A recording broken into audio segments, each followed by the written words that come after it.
Hello everyone. सो आज यहाँ पे हम लोग जो डिस्कस करने वाले हैं देश में आज़ादी का महत्वपूर्ण योगदान।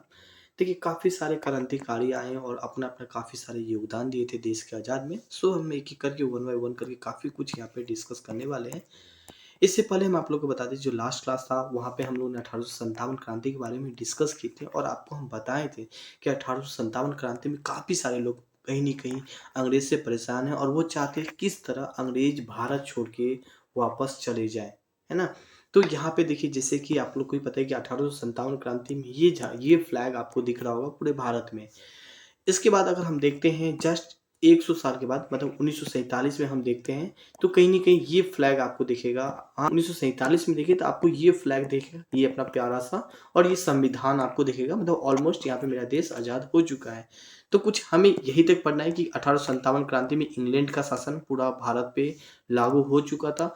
इंग्लैंड में जो भी नीति या जो भी कानून बनता था, इन्हें हमें पालन करना था। जिस तरह हम अभी भी पालन करते हैं जो भारत के संविधान है और भारत का जो भी फ्लैग है, उन्हें हम आज भी सम्मान करते हैं, तो उस समय में भी हम कुछ लोग इंग्लैंड का करते थे। तो ऑलमोस्ट 1947 में मेरा देश आज़ाद हो चुका है। अब यहाँ पे हम लोग देखने वाले हैं कि हमारे देश के आज़ाद में कौन-कौन से क्रांतिकारी आते हैं, उनका क्या-क्या एक योगदान होता है।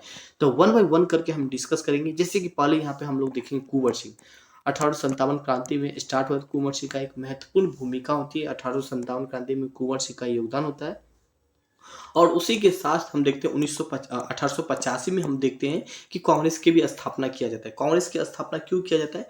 जो मान लीजिए भारत की जनता है, और भारत की जनता को तो हम सीधा नहीं कि अपनी बातों को हम सीधा अंग्रेज को जाके बोल पाए, नहीं। तो एक मीडिएटर का काम करता था कांग्रेस। कांग्रेस क्या करते थे? भारत की जनता को बात सुनता था और अंग्रेज तक पहुंचाने का काम करता था। इसीलिए एक ऑर्गेनाइजेशन आप समझ सकते हैं, जिनका काम था कि भारत की जनताओं की आवाज़ को इंग्लैंड तक पहुँचाना, मतलब जो इंग्लैंड की सरकार है उनको तक पहुँचाना है। इनके बाद एक-एक करके वन बाय वन करके देखेंगे। लाला लाजपत राय थे, एक सीक्वेंस में हम समझाएँ। कांग्रेस की स्थापना के बाद देखते हैं लाजपत राय थे। इनका भी काफ़ी ज़्यादा योगदान देखते हैं देश के आज़ादी में। फिर पंडित जवाहरलाल नेहरू जन्म लेते हैं भारत में, फिर इनका भी काफ़ी ज़्यादा योगदान देखते हैं। इनके बाद गांधी जी आते हैं और इनका तो बहुत ज़्यादा एक महत्वपूर्ण है। हम इनको वन बाय वन करके देखेंगे। एक आप अधिकारी, एक सरकारी कर्मचारी बनने जा रहे हैं, तो आपको है ना इन सब के बारे में थोड़ा बहुत जानकारी होना चाहिए। जैसे कि कांग्रेस की स्थापना के बारे में, लाला लाजपत राय के बारे में, पंडित जवाहरलाल नेहरू, गांधी जी, अनुग्रह नारायण सिंह, बाल गंगाधर तिलक, तो ये बेसिक चीज़ें, इन सब के बारे में थोड़ा-थोड़ा हम यहाँ पे देखेंगे, क्योंकि यहाँ से भी क्वेश्चन आप लोग के एग्जाम में बन जाता है। तो इन्हें हम एक सीक्वेंस से छोटा-छोटा टॉपिक में, ज़्यादा बड़ा नहीं, छोटे-छोटे टॉपिक में हम इन सबको कवर करेंगे। फिर हम एक-एक करके 1885 देखेंगे, फिर 1906 देखेंगे और इसी तरह 1947 यहाँ पे हम देखेंगे। पहले हम इन सभी के बारे में देख लेते हैं थोड़ा बहुत, और फिर आगे तो देखना है ही। तो इस गांधी जी के बाद कौन धरती पे जन्म लेते हैं? अनुग्रह नारायण सिंह जन्म लेते हैं। मतलब उनका एक कहीं न कहीं देश के आज़ाद में काफ़ी ज़्यादा योगदान आता है। फिर इनके बाद बाल गंगाधर तिलक को देखेंगे, सरदार पटेल को देखेंगे, लाल बहादुर शास्त्री को देखेंगे, भगत सिंह को देखेंगे, काफ़ी ज़्यादा योगदान होता है। और साथ में यहाँ पे हम बात करें भीमराव अम्बेडकर, जयप्रकाश नारायण एंड सुभाष चंद्र बोस, और फिर देखेंगे राजेंद्र प्रसाद, जो कि भारत के प्रथम राष्ट्रपति होते हैं। और फाइनली मेरा देश क्या होता है? आज़ाद हो गया होता है यहाँ पे, ठीक है? ये मिस्टेक से आगे कुँवर सिंह यहाँ नहीं होगा, तो ये मिस्टेक से है, ठीक है? मेरा देश आज़ाद हो चुका होता है और हम लोग अभी भी इस संविधान को पालन करते हैं और आज भी पालन करते हैं और पालन भी करना चाहिए। पहले स्टार्ट करते हैं कुँवर सिंह, फिर देखेंगे कांग्रेस की स्थापना। वन बाय वन करके हम सभी के बारे में देखेंगे। तो कुँवर सिंह को थोड़ा-सा अगर हम दिखाने की कोशिश करें तो ये कुछ इमेज दिखती है। ज़्यादा डिस्कस नहीं करेंगे, जो भी एग्ज़ाम के पॉइंट ऑफ व्यू से, जो भी आप लोग के एग्ज़ाम के पॉइंट ऑफ व्यू से, हम केवल वही डिस्कस करेंगे यहाँ पे। तो कुँवर सिंह देख सकते हैं, जो कि बिहार से थे।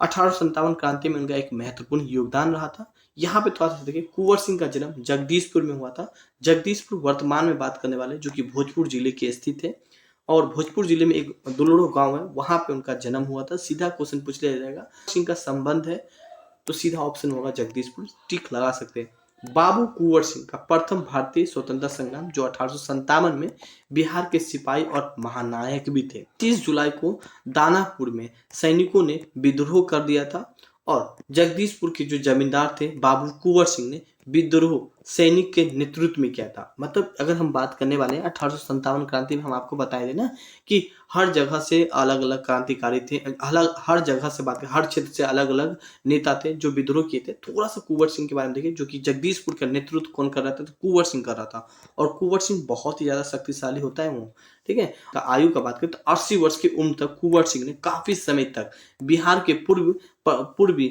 उत्तर प्रदेश के अनेक क्षेत्रों तक अंग्रेज की सत्ता को प्रभावहीन बनाए रखा और उन्होंने 23 अप्रैल 1858 को जगदीशपुर के पास अंतिम लड़ाई लड़ी और कंपनी के सैनिकों को खदेड़ कर जगदीशपुर के किले को अंग्रेज यूनियन जग झंडा को क्या कर दिया था, उतार दिया था। देखिए मैं यहाँ पे कुंवर सिंह के बारे में यहाँ पे लिखा हूँ। देखिए कुंवर सिंह के बारे में मैक्सिमम से मैक्सिमम जो क्वेश्चन पूछा जाता है, ये हाल ही का कहाँ से है, कुंवर सिंह जगदीशपुर से है। वर्तमान किस जिले में है, तो भोजपुर जिले में है। ठीक है, स्वतंत्रता संग्राम इनका एक महत्वपूर्ण योगदान था 1857 क्रांति में। और इनके अलावा बात करें, उन्होंने दानापुर से स्टार्ट किया था। तो ये सब बात हाल ही का हम एमसीक्यू डिजाइन करेंगे तो वहां तो हम क्वेश्चन डिजाइन कर ही देंगे, तो थोड़ा बहुत इनके बारे में रख सकते हैं। मगर इनसे भी ज्यादा महत्वपूर्ण बात करने वाले हैं तो कांग्रेस की स्थापना। कांग्रेस की स्थापना होने से थोड़ा सा पहले हम देखें, उनका पूर्व स्थिति हम देखने की कोशिश करें तो काफी सारे ऑर्गेनाइजेशन आते हैं और सभी ऑर्गेनाइजेशन का काम होता है। जिस तरह कांग्रेस आया ना, कांग्रेस की स्थापना यहाँ पे हम लोग देखने वाले हैं। कांग्रेस की स्थापना से भी पहले कुछ काफी सारे ऑर्गेनाइजेशन आते हैं जिनका कुछ न कुछ योगदान जरूर होता है। जैसे कि हम बात करने वाले हैं कांग्रेस से पूर्व स्थापित राजनीतिक संस्थाएं देखें, जो कि भारत की ऑलरेडी 1857 क्रांति के बाद क्या होता है कि हमारे देश में इंग्लैंड के अकॉर्डिंग हम लोग चलते हैं। अब भाई जनता को मान लीजिए कोई चीज बताना है तो वो बात तो सीधा इंग्लैंड के पास तो नहीं पहुंच पाता था ना। आज भी इस चीज को देख सकते हैं, जनता अपनी बात नेता को बोलता है और नेता अपनी बात संसद में चर्चा करता है और फिर वो नेता तक पहुंचाने की कोशिश करता है। तो सेम इस समय भी हुआ करता था, जनता अपनी बात किसी ऑर्गेनाइजेशन को बोलता था, जैसे कि कांग्रेस के बताया, कांग्रेस सरकार को बताया। तो यहाँ पे देखेंगे कांग्रेस से पहले क्या हुआ करता था, तो बंगाल एक संस्था बनाया गया था जिसका नाम था बंग भाषा प्रकाशिका सभा। इनका स्थापना किसने किया था, तो राजा राम मोहन राय के सहयोग से 1800 की स्थापना किया गया था। उद्देश्य क्या था, तो हिंदू धर्म की वकालत और वेदों के अपनी धार्मिक की विशेषताओं एक दार्शनिक का आधार मांग किया। देखिए काफी सारे ऑर्गेनाइजेशन आए, सभी का कोई न कोई उद्देश्य हुआ करता था। जैसे कि अभी भी आप देख सकते हैं काफी सारा दल है, अभी भी राजनीतिक दल है। तो कोई एक अपनी जाति के लेके दल होता है, कोई अच्छी नहीं कुछ होता है, कोई देश के चाहता है कि संविधान बचाओ का ये नारा के साथ अपने आगे बढ़ता है। कोई ये नेता वो बोलता है, हम नहीं बोलते, नेता बोलता है कि ये जनता का उद्देश्य है कि हम चाहते हैं कि ये कानून होना चाहिए। और फिर ये नेता बोलता है, जो आगे बैठे होते हैं मंत्री के रूप में या प्रधानमंत्री के रूप उन्हें बताते हैं। तो इसी तरह ऑर्गेनाइजेशन काफी सारे थे, उनका भी काम कुछ यही होता है ना। आगे यहाँ पे और हम देखिए काफी सारा ऑर्गेनाइजेशन देखने की कोशिश करें यहाँ पे, तो देखिए लॉर्ड हॉल्टेस सोसाइटी आता है, उनको हम जमींदार एसोसिएशन के नाम से भी जानते हैं। स्थापना 1938 में किया गया था, कलकत्ता में किया था। उद्देश्य जमींदारों के स्वार्थों की रक्षा करना। और स्थापना द्वारकानाथ टैगोर, संस्थापक कौन थे, द्वारकानाथ टैगोर थे यहाँ पे ना। फिर देखिए पूना सार्वजनिक सभा आता है, इसका स्थापना 1870 में किया गया था। संस्थापक एमजी रांडे थे और जीवी जोशी थे। उद्देश्य क्या था, किसानों के अधिकारों के लिए प्रतिनिधित्व करने का। तो ये वन लाइनर एक छोटा छोटा है, इन चीज को आप थोड़ा सा पढ़ सकते हैं। इंडियन एसोसिएशन आता है, अन्य नाम भारत संघ के नाम से भी जानते हैं। स्थापना 26 जुलाई 1876 में किया गया था। कहाँ पे, कलकत्ता में किया गया था। संस्थापक सुरेंद्रनाथ बनर्जी और आनंद मोहन बोस के सहयोग से इनका स्थापना किया गया था। उद्देश्य बौद्धिक और भौतिकी की उन्नति के लिए हर संभव हो का प्रयास करना, कुछ उनका उद्देश्य हुआ करता था। आगे बात करने वाले हैं ब्रिटिश इंडियन एसोसिएशन। स्थापना अक्टूबर 1851 में किया गया था। कहाँ पे, कलकत्ता में किया गया था। तो राधाकांत देव जो कि अध्यक्ष थे, हरीश चंद्र मुखर्जी, देवेंद्र नाथ टैगोर और राजेंद्र लाल मित्र थे, जो कि इनका एक अन्य सदस्य थे। इसका उद्देश्य अगर हम देखने की कोशिश करें तो ये तो मिस्टेक है, इंडियन जातियों को साथ लाने वाला पहला एक राजनीतिक संगठन था। तो कोई नहीं कोई एक बेसिक छोटा छोटा उद्देश्य था। सेंट्रल नेशन एसोसिएशन देखिए, स्थापना 1877 में किया गया था। संस्थापक सर सैयद अमीर अली था। मुंबई एसोसिएशन देखिए यहाँ पे, स्थापना 1885 में फिरोज शाह मेहता, केटी तेलंग और बदरुद्दीन तैयब जी मिलकर किया था। उद्देश्य मुसलमानों को एकजुट करना था। यहाँ पे ब्रिटिश एसोसिएशन थोड़ा सा देखिए यहाँ पे, 31 अक्टूबर 1851 में किया गया था। यह भारतीयों को एक साथ लाने वाला पहला राजनीतिक संगठन था। मेरे ख्याल से ये अगेंस्ट रिपीटेड है, बट कोई बात नहीं। तो ये सारा कुछ संगठन आप देख रहे हैं जो कांग्रेस से पूर्व हुआ करता था। उद्देश्य हम आपको बता ही दिए थे, एक ही उद्देश्य था, सबका कुछ न कुछ एक ऑर्गेनाइजेशन, ताकि काफी सारे जनता को अपने साथ कर सके। और फिर उद्देश्य एक ही था, किसी तरह अंग्रेज को हटाना है और फिर हमें राज करना है यहाँ पे, है ना। तो इस चीज़ को समझ सकते हैं। देखिए, एक चीज़ मैं आप लोग को बता दूँ क्या, यहाँ पे अगर आप थोड़ा-सा अगर एक समझने की कोशिश करें, आज भी ये चीज़ दिखता है, कोई-कोई बोलता है ना कि हम अलग डिस्ट्रिक्ट का माँग करते हैं या अलग राज्यों का माँग करते हैं, तो इनका रीज़न होता है। वो आदमी जैसे कि मान लीजिए कोई नेता है, ठीक है? और उनकी सपोर्ट में लगभग हज़ारों जनता है। अब वो माँग क्या करता है कि जनता सरकार से ये गुहार लगाती है कि हमें अलग डिस्ट्रिक्ट दे दीजिए या हमें अलग राज्य दे दीजिए। अब वो इसलिए करता है क्योंकि कल की डेट में अगर अलग राज्य दे देगा ना, तो वहाँ के चीफ मिनिस्टर वो आराम से बन सकेगा। क्यों? क्योंकि उनका काफ़ी ज़्यादा एक महत्वपूर्ण योगदान होता है देश राज्य के माँग में या अलग डिस्ट्रिक्ट के माँग में। तो इसीलिए वो क्या करता है, बस एक ये भी भावनाएँ अंदर होती है कि हाँ, अलग राज्य का अगर माँग कर लिए, अगर हमें जीत हो गई तो फिर मुख्यमंत्री बन सकेंगे, ठीक है? तो ये भी एक भावनाएँ होती है। साथ में कुछ जो कार्यशैली है उनको भी थोड़ा-सा कम हो सके, काफ़ी सारा रीज़न देखा जाता है। तो एक उस समय ये भी भावना होती है, काफ़ी सारे ऑर्गेनाइज़ेशन बताएँ, कल की डेट में अगर मेरी जीत हो जाएगी तो फिर हम भारत पे राज करेंगे। बस यही एक उद्देश्य होता था कि उनके पीछे काफ़ी सारे जनते होते हैं। अब देखते हैं कांग्रेस की स्थापना काफ़ी ज़्यादा एक महत्वपूर्ण है। स्थापना कब हुई थी? तो 1885 में हुई थी। उद्देश्य हम आपको बता ही दिए कि जनता को जो भी बातें हैं वो सरकार तक पहुँचाने का काम कांग्रेस का हुआ करता था। तो काफ़ी ज़्यादा महत्वपूर्ण है। कई बार एग्जाम में कांग्रेस से क्वेश्चन पूछा गया है। कांग्रेस का स्थापना ए.ओ. ह्यूम ने किया था, जो कि यहाँ पे आप इमेज में देख सकते हैं। इसने ही कांग्रेस का स्थापना किया था। कब किया था? तो दिसंबर 1885 को किया गया था। जगह कहाँ पे किया गया था? तो मुंबई में किया गया था। इनका पहली मीटिंग देखिए कहाँ पे हुआ था, तो मुंबई में हुआ था। एक गोकुल दास तेजपाल संस्कृत कॉलेज है, जो कि इनका पहला मीटिंग हुआ था और 1885 में इनकी स्थापना किया गया था यहाँ पे। नाउ आगे यहाँ पे थोड़ा-सा हम इनके बारे में देखने की कोशिश करें। इस समय भारत का वायसराय कौन था? लॉर्ड डफरिन था यहाँ पे, और लॉर्ड डफरिन का कुछ आप इमेज यहाँ पे आप देख सकते हैं। तो ये तो कुछ कांग्रेस का स्थापना हुआ था, ठीक है? अब स्थापना होने के साथ-साथ अधिवेशन होता है हर साल। ना कि सिर्फ कांग्रेस का, आप जितनी भी पार्टी होते हैं, चाहे आप ही स्कूल, कॉलेज या कोई भी चीज़ बनाते हैं, एक साल होता है। चाहे आप अपना बर्थडे भी होता है ना, तो आप हर साल मनाते हैं ना, एनिवर्सरी होता है तो हर साल मनाते हैं। इसी तरह कांग्रेस में आज भी ये परंपरा, आज भी आप देखोगे उनका भी 1 साल हो जाएगा ना, तो देखिएगा अधिवेशन होगा 1 साल। बोला जाता है कि कांग्रेस का अधिवेशन है, अनाउंस कर दिया जाता है और वहाँ पे जितने भी कांग्रेस के चाहने वाले होते हैं, कांग्रेस के जितने भी समर्थक होते हैं या जितने भी नेता होते हैं कांग्रेस के, वो सभी एक साथ एक मंच पे पहुँचते हैं और फिर नारा देते हैं, एक ही नारा देते हैं कि हाँ, हमें किस तरह भारत पे राज करना है, किस तरह हमें प्रधानमंत्री बनना है या किस तरह हमें संविधान को बचाना है। तो यही सब बात चलती रहती है, जो कि उनका यही एक उद्देश्य होता है और इसी उद्देश्य पे वो लोग काम करते रहते हैं। पहला अधिवेशन देखिए कब हुई थी? स्थापना तो 1885 में हुई थी और 1885 में ही पहली अधिवेशन हुई थी। और कहाँ पे हुई थी? मुंबई में हुई थी। मुंबई में कहाँ पे? तो गोकुल दास तेजपाल संस्कृत कॉलेज में हुई थी। अध्यक्ष किसने किए थे? डब्ल्यू.सी. बनर्जी किया था। थोड़ा-सा अगर आप डब्ल्यू.सी. बनर्जी को देखोगे तो यहाँ पे आप डब्ल्यू.सी. बनर्जी को आप देख सकते हैं, जो कि पहले अध्यक्ष थे कांग्रेस के यहाँ पे। नाउ आगे यहाँ पे बात करने वाले, यह कांग्रेस का पहला अधिवेशन था। इस अधिवेशन में लगभग 72 लोग ने भाग लिया था और सुरेंद्र नाथ बनर्जी, जो कि यहाँ पे आप देख सकते हैं, हिस्सा नहीं लिया था क्योंकि वो एक अलग, क्योंकि इसने क्यों नहीं भाग नहीं लिया था? क्योंकि वह अपनी पार्टी इंडियन एसोसिएशन की अध्यक्षता कर रहे थे, जिसके कारण से कांग्रेस का जो पहला अधिवेशन था उसमें भाग नहीं लिया था।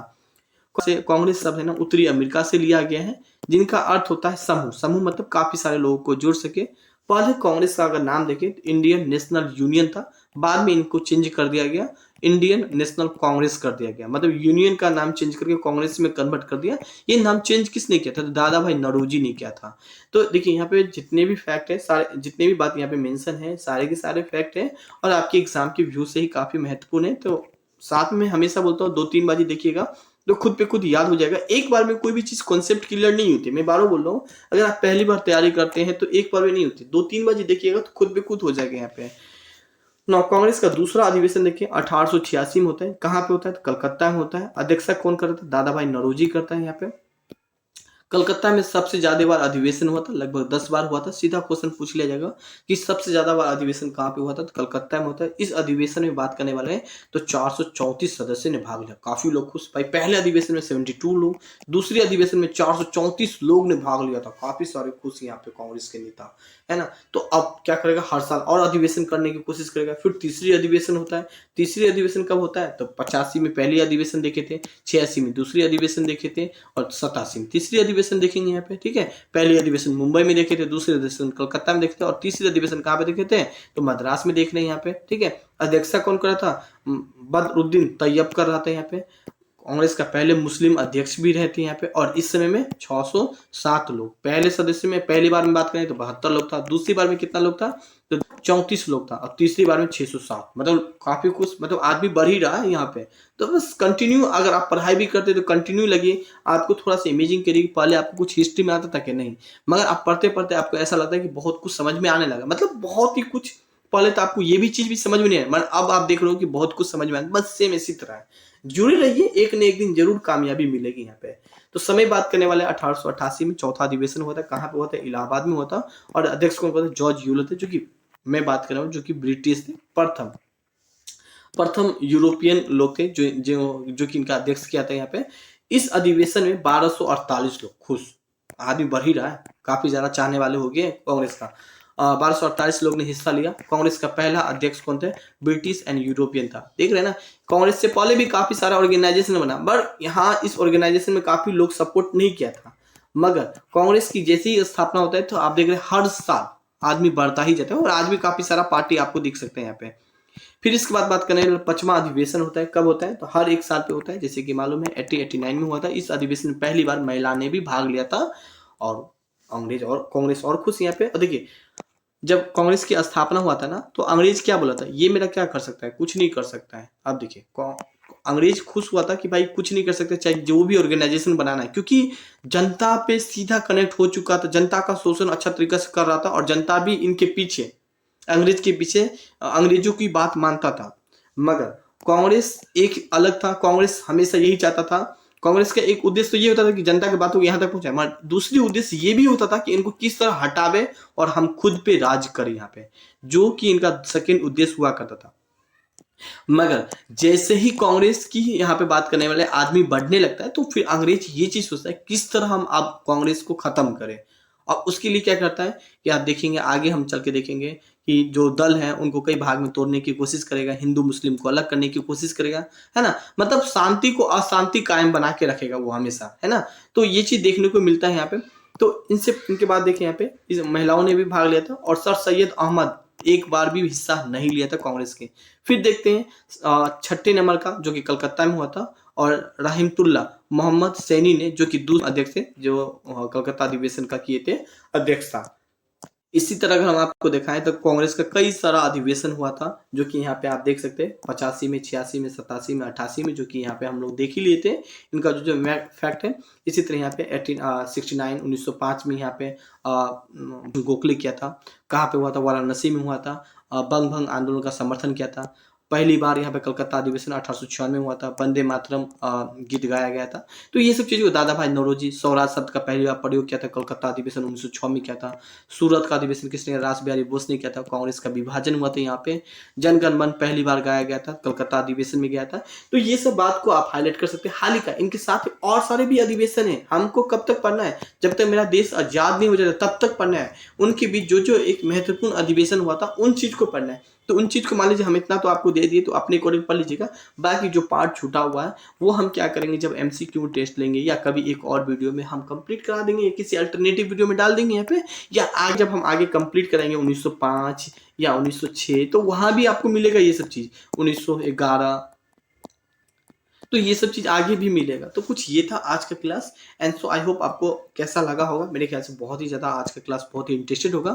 बाकी अगर आपको थ्योरी एंड बुक आपको हार्ड कॉपी में, एमसीक्यू का हार्ड कॉपी आपको जल्दी ही अवेलेबल हम करवा दिए, आप लोग को हम करवा देंगे। तो थोड़ा संयम रखिए, जल्दी ही आपको मार्केट में फ्लिपकार्ट, अमेजोन या आपको इस साइट पे मिल जाएगा। Thank you, have a nice day.